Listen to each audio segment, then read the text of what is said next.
welcome to today's podcast with me, Michelle, as your host.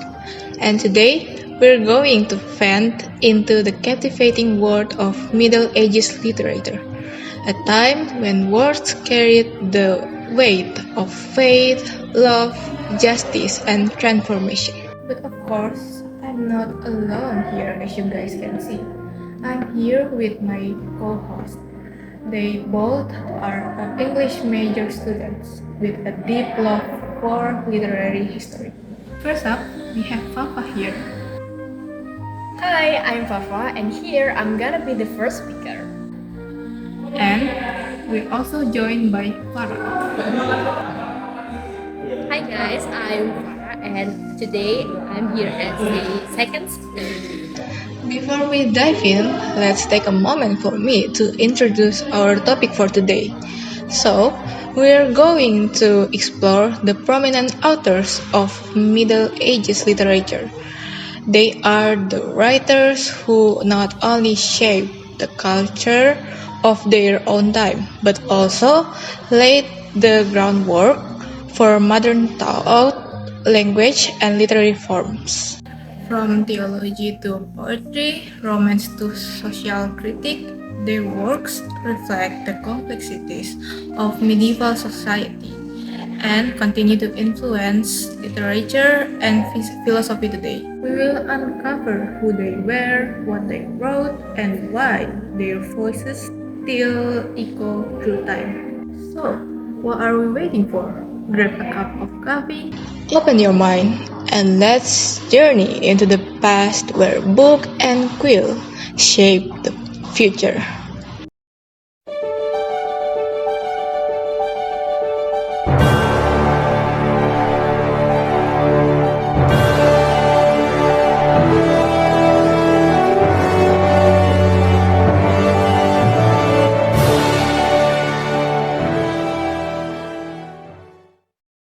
So, I'm really excited to have you both insights. How do you think literature functioned during the Middle Ages? Like maybe as an entertainment, education, spiritual guidance, or maybe something else? Okay, so back in the Middle Ages, literature wasn't just about fun stories. It actually did a bunch of things at once. First, it entertained people since they didn't have TV or TikTok. They loved listening to stories about brave knights, dragons, love, and battles. These were often read out loud, so it was kind of like made for Netflix but live.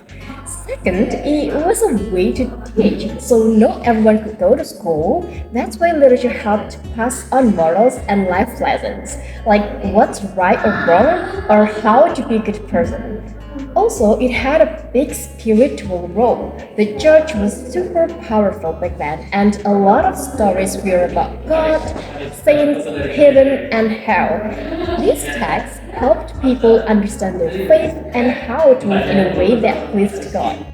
And then, some texts were about preserving culture like legends, history, or even family stories that helped people feel connected to where they came from.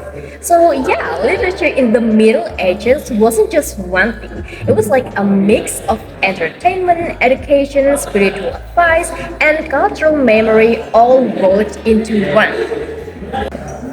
That's interesting. So, what about you, Farah? What's your opinion? Yeah, honestly, I have the same opinion as Papa. I think literature back then kind of did all of that. It wasn't just for fun or just for learning. It was like in all in one thing. And people use stories to teach morals, explain religious ideas, and pass down history. But at the same time, they also needed entertainment, especially in a time. Back then there's no internet or something like that. So the poems, plays, and tales were a way to escape, to reflect, and sometimes to laugh as well. It was also how people made sense of the world around their life that haven't seen all wrapped up in stories. Okay, that's cool. So let's move to the next question. Which author from this era do you guys think that had the most lasting impact on modern literature and why? Okay, so a lot of people would say Geoffrey Chaucer. Why? Because his Canterbury Tales was kind of a game changer. He wrote in English when most serious literature was still in Latin or French. That helped make English feel like a legit language for storytelling. Somewhere also, he wrote about real people like different classes, jobs, and personalities. Some were funny, some were gross, and some were deep. That kind of character-driven storytelling feels super modern. Think about how authors today write from all kinds of perspectives. Just kind of started that fight. I would say that's a tough one, but I'd probably say Dante, the Divine Comedy, didn't just shape Italian literature, but also change how people think about storytelling. I mean, the way he structured the journey through hell, purgatory, and paradise, it's genius. He mixed theology, philosophy, and real human emotions into one epic poem. And even now, the idea of a character going on a deep, symbolized journey is everywhere in modern stories. Plus, he also helped standardize the Italian language. So yeah, we can back around. Okay, so you guys have a different opinion on this question. So let's move to the next question. How do these medieval texts challenge or reinforce modern ideas about gender, class, or maybe faith? Okay, so medieval texts are a mix. Some reinforce the old school thinking, like women being seen as either saints or sinners, or the church being the ultimate authority, but some texts do push back. For example, in the Canterbury Tales, Chaucer includes the wife of Bath, a woman who talks openly about her marriages, sex, and power.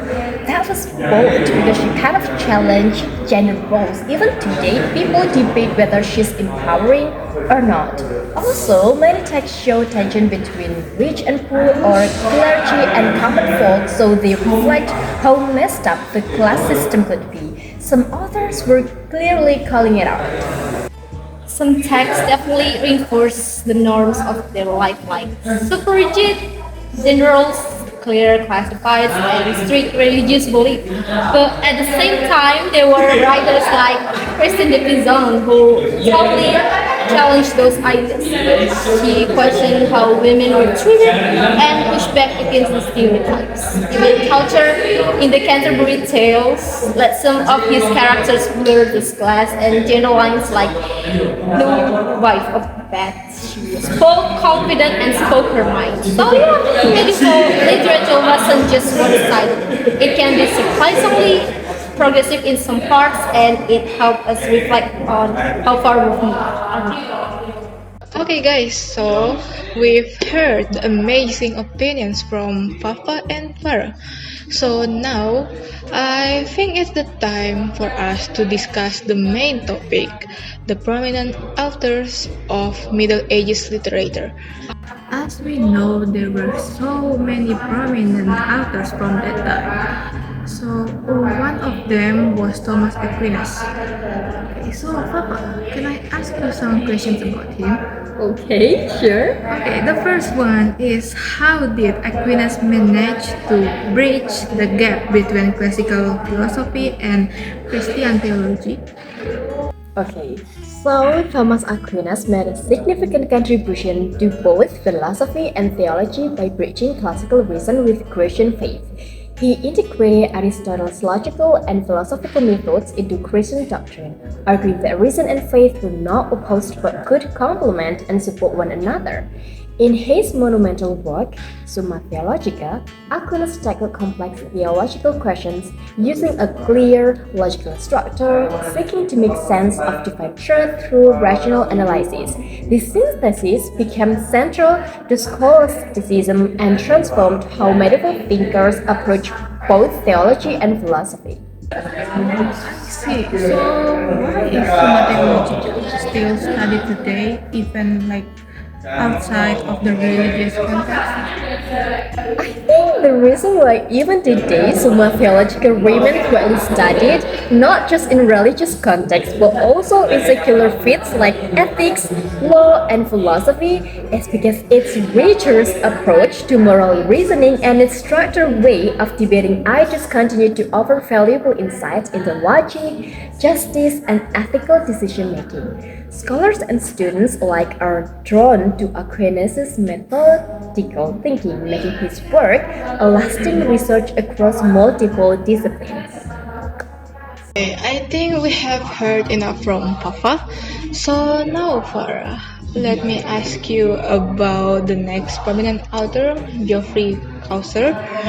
You know, he is well known for one of his writing, the Canterbury Tales, right? Yeah, right. Okay, so the question is, what does the Canterbury Tales reveal about English society in the 14th century? Well, the Canterbury Tales actually paints a pretty vivid pictures of life back then. Through each of the characters, Chaucer shows us how people from different walks of life thought and behaved. You've got the noble knights, the shady partner, and smart wife of Batman. All kind of personalities. It reflects not only the social structures but also people's value, flaws, and even their sense of humor. Like it's like a snapshot of English society at the time with all its complexity. Okay, so next, how did Chaucer's use of Middle English revolutionize literature? Yeah, at the time, most serious writing was done in Latin or French, which only the educated elite could understand. But Chaucer went a different way. He wrote in Middle English, which was the language everyday people spoke. That was a game changer, actually, because it made literature more accessible. It also helped Middle English grow and gain status as a literary language. And, in my opinion, he really opened the door for future English writers. I see, that's very insightful, Farah. Okay, now let's get back to you, Papa. I will ask you some questions about William Langland. So the first one is, how did one of his work, Piers Bowman, use allegory to critique the social and religious structures from the time? Yeah, actually, Langland's message continues to resonate with readers today because his concerns about inequality, the misuse of power, and the everyday person's struggle to live a good and honest life still feel strikingly relevant. The questions he raises about morality, justice, and societal failures speak across time, offering modern audience a timeless reflection on what it means to live ethically in a flawed world. Oh, and do you think Langland's message about justice and morality still resonates today? Okay, so William Langland used allegory in Piers Plowman to deliver a powerful critique of the social and religious issues of his time by creating symbolic characters that represented various moral qualities and societal roles. Langland exposed the greed, corruption, and hypocrisy within the church and the broader social structure. His use of allegory allowed him to explore abstract ideas like truth, justice, and faith in a narrative form, questioning the integrity of those in power while encouraging readers to seek spiritual truth and live morally upright lives. Okay, thank you, Papa. Now let's move to Farah again. So the next author is Dante Alighieri. No, like one of his work, The Divine Comedy, is often seen as both like religious and philosophical journey. So how do you think Dante balance like these themes? I think Dante's influence on the Italian language is pretty massive. He just write in the Tuscan dialect, and because of his work became so iconic, that dialect basically became the foundation of modern Italian. And on top of that, he showed that Italian could be a powerful language for deep intellectual writing, and not just Latin. He gives Italy a strong literary voice and identity. Okay, so what impact do you think Dante's work have on the Italian language and literary identity? Yeah, Dante did something really unique. His story is obviously religious. It's all about, traveling through hell, purgatory, and paradise. But he also uses that journey to explore the philosophical ideas. I mean, he talks about justice, sin, redemption, and love in a way that makes you think. I mean, it's not just about religion, it's about how humans understand good and evil and what it is actually mean to live a meaningful life. That makes it timeless. Okay, that's great. So I will move into here. I will ask you some questions about the next author, Marie the Friends. So, what makes the plays of Marie the Friends stand out in medieval romance literature? Oh my god, I really love this question. So, Marie de France stands out as the first known female poet to write in France, making her a groundbreaking figure in literary history. What makes her work particularly notable is how she gave women strong and active voices in her love stories, which was uncommon for her time. Her collection of narrative poems, known as lies, skillfully blends themes of love, devotion, and elements of magic, creating stories that are both romantic and mystical. How did she influence both French and English literary traditions? If we are talking about her influence, it extends across both French and English literary traditions. Written in Anglo-Norman France, Marie was able to connect with audiences from both cultures, leaving a lasting impact on medieval literature. Her storytelling style and themes inspired later writers, including Geoffrey Chaucer, and played a significant role in shaping the Romance genre as it developed in both French and English literature. Wow, what an amazing information that we get from her. Okay, so we'll move again to Clara. We'll ask you some questions about Giovanni Boccaccio. So, his work, the Decameron, was written during the time of the Black Death. How does it reflect the human experience during the crisis? What's interesting about the Decameron is that even though it was writing during such a dark time, it doesn't focus only on the sadness or the fear. Instead, he tells a bunch of different stories. Instead, he tells a bunch of different stories. Some are funny, some are romantic, some are kind of wild. It shows how people kept living, telling stories, and trying to find the joy even during a crisis. It is a reminder that even in tough times, humans still look for connection and meaning. The next question is, do you think Boccaccio's focus on individuality and realism signals a shift toward Renaissance values? I think so.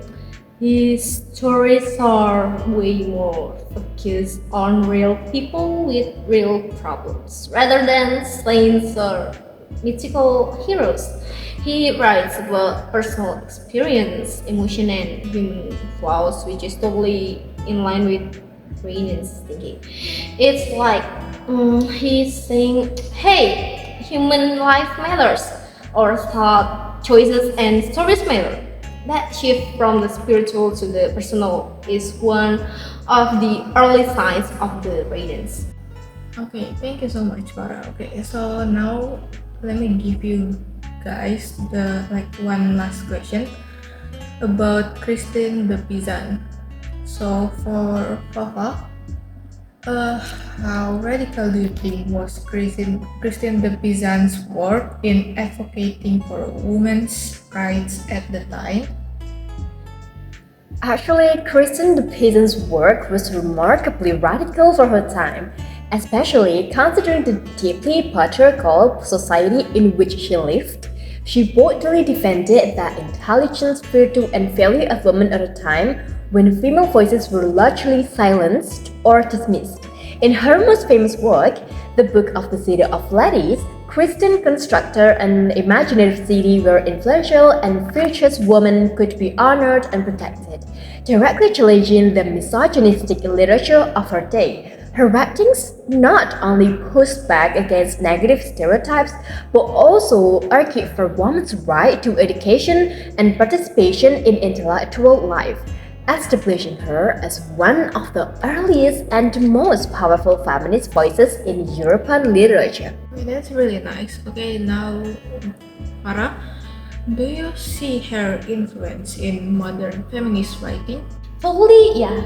She was way ahead of her time, and she questions gender roles and stood up for women in an era when that was almost unheard of. And in her book called The Book of the City of Ladies, she literally built a symbolic city to celebrate women's achievement and defend the world. That whole idea, giving women a voice, a place, and even the recognition, is super relevant to modern feminist writing. She laid the groundwork for the idea that women's stories matter, and you can still feel her impact in how today's writers explore identity, gender, and equality.